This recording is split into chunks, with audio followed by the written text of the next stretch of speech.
Hi, ladies. This is Megan North.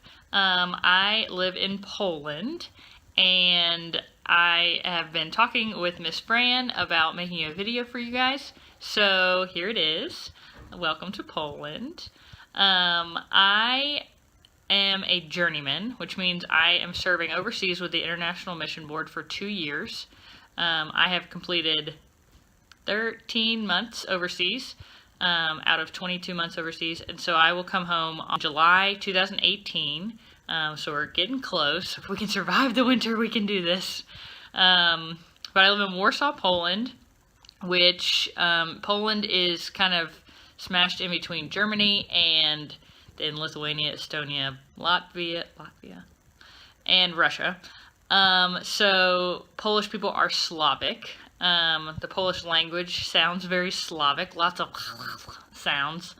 And yeah, so I was going to answer some questions that you guys had given Miss Fran and hopefully show you a little bit about what my life is here like. So the first question you guys asked is, what is a typical day? And my answer for that is there is no typical day for a missionary. Some days you feel like you're on fire and you're just getting everything done. And some days you hardly make it to the post office. For me especially, because I've only been here for such a short time, language is always an issue. I'm always trying to rehearse what I'm going to say before I go somewhere. And then, of course, they're going to ask me some question I'm not ready for, so that's always stressful. But there is no typical day for a missionary. You are always changing the plan. You've got to be super flexible. And yeah, there's no way I can answer that. Some typical things I do during a week. I have 4 English clubs at a middle school, a high school, and an elementary school. That's up from just 1 last year, so that's great. I help with a youth club at our church that meets every other Friday, and I design the curriculum for that. We have a youth club that is kind of attached to our adult English club that meets on Wednesdays. I help with a Bible study on Tuesdays. On Tuesdays we have our own Bible study. On Mondays we have team meetings. There's always something going on. So a typical day, there isn't one, but a typical week, that's kind of what I do. One of your other questions is, am I a missionary? So, Polish people, that word is not illegal here.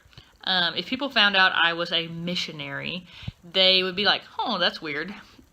Because in Polish culture, missionary is like someone who went to Africa to tell people who don't know about Jesus. But in the Polish mindset, they don't need missionaries because the whole country is Catholic, which answers another one of your questions. 98% of Poland is professing Catholic. I would estimate only about 60% are active and participating in the church, but everyone has a Catholic background. There's a large rise in the number of atheists, especially among the younger generation, kids who are coming out of high school into college, around there. But everyone has Catholic background, has a Catholic grandma who makes them go to church on Christmas and Easter.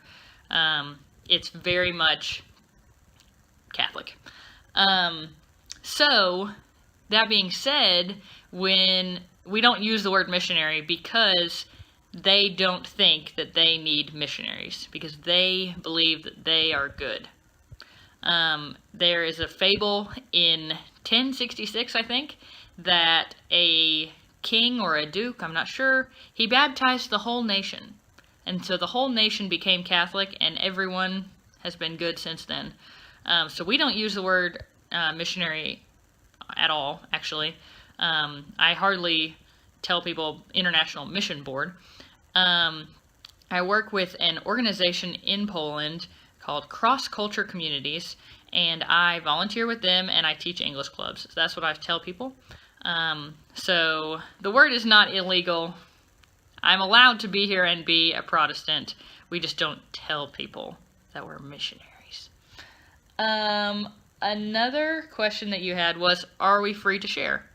And we are free to share.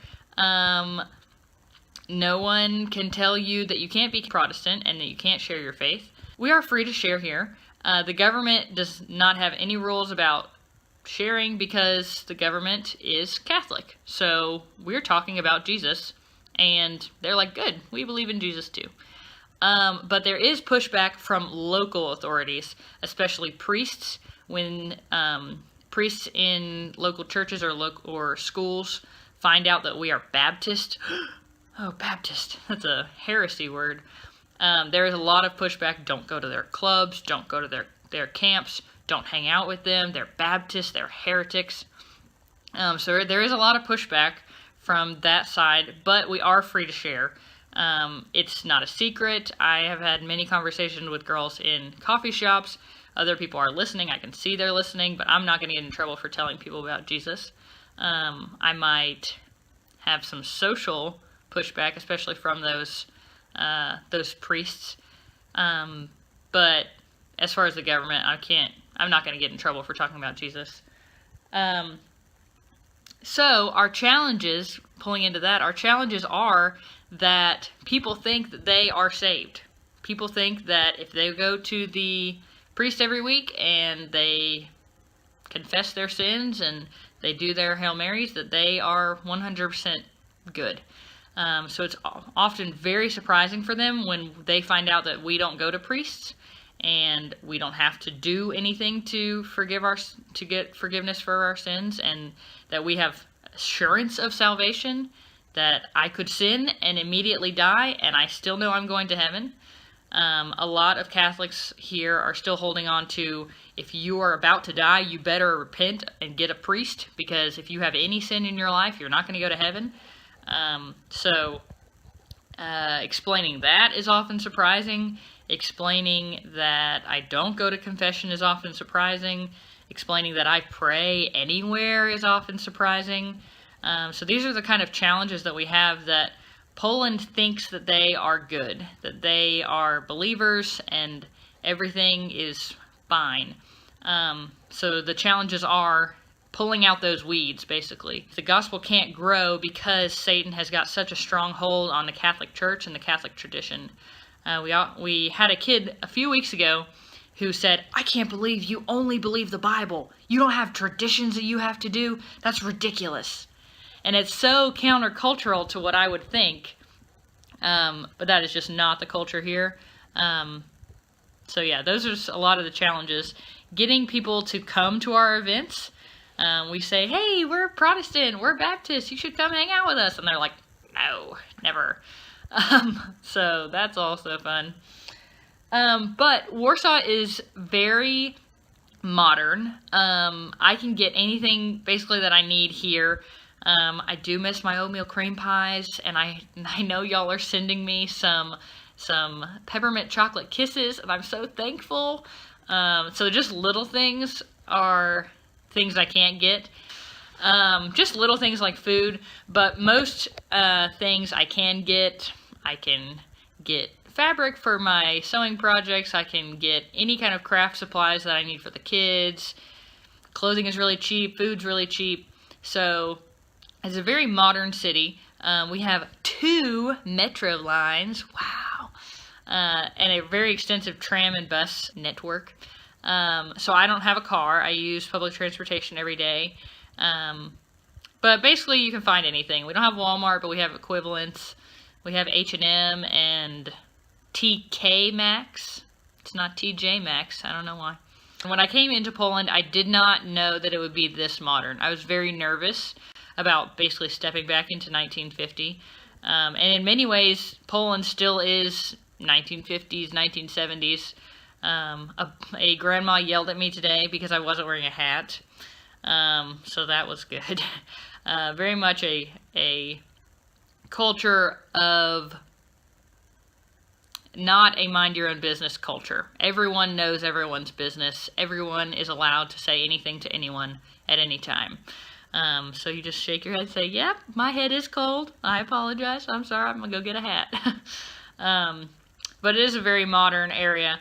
The villages around us are not nearly as modern. Most places are going to have train stations to get within the country, and buses, but they won't have nearly as many accommodations as we have here in Warsaw. But it's been a great city to live in and to experience the rest of Europe through. So in my last couple of minutes, I wanted to talk about Lottie Moon. Lottie Moon pays 100% of my paycheck, my insurance, my apartment fees, my plane tickets to get back and forth. Lottie Moon pays for everything. I don't have to work as a teacher and get a paycheck because of Lottie Moon, which opens me up to being able to spend time with kids during school, being able to get breakfast with college students. When you have a job, as everyone knows, you are controlled by the hours of that job, and you are controlled by the need for money of that to support yourself. And Lottie Moon is what supports us. The Lottie Moon Christmas offering goes a long way in giving us the resources that we need in order to do the gospel work here. So for example, just this week, tonight we are going to be going to the Culture House and doing an English club with over 80 adults who hear some part of scripture or some kind of testimony every week. So Lottie Moon pays for the room. On Thursday we're going to have a university student Thanksgiving to kind of show them what Thanksgiving is like, and Lottie Moon helps us pay for the food. On Saturday, we are going to be having a huge meeting with all the workers in Poland, and so the Lottie Moon Christmas offering is going to allow them travel money to get to Warsaw. We're going to be staying in the Baptist Union, and Lottie Moon Christmas offering helps us pay for that. On Monday, we're going to be going back to our English clubs, and the Lottie Moon Christmas offering provides us a car so we don't have to be on a train for an hour and a half. All these things. Anything that really happens in Warsaw, Poland, happens because of the Lottie Moon Christmas offering. Either it's in my paycheck and I pay for it, or it's money in the budget to use. Anything that happens is basically Lottie Moon Christmas offerings. Really being able to focus on being in this culture and teaching these people about Jesus, and not having to hold down a job and not having to lesson plan every single day and all these things. That's what Lottie Moon does for us. And so I thank you so much for those of you who have faithfully given over the years. I thank you so much for watching this video and for praying for me. I'm going to include my blog link. A lot of the things that I've talked about today, you can read more in my blog. And I'm also going to include my email address if you would ever like to ask more questions, or you just want to say, hey, how you doing? I welcome any emails. So I will see you guys either next video or in July. Bye.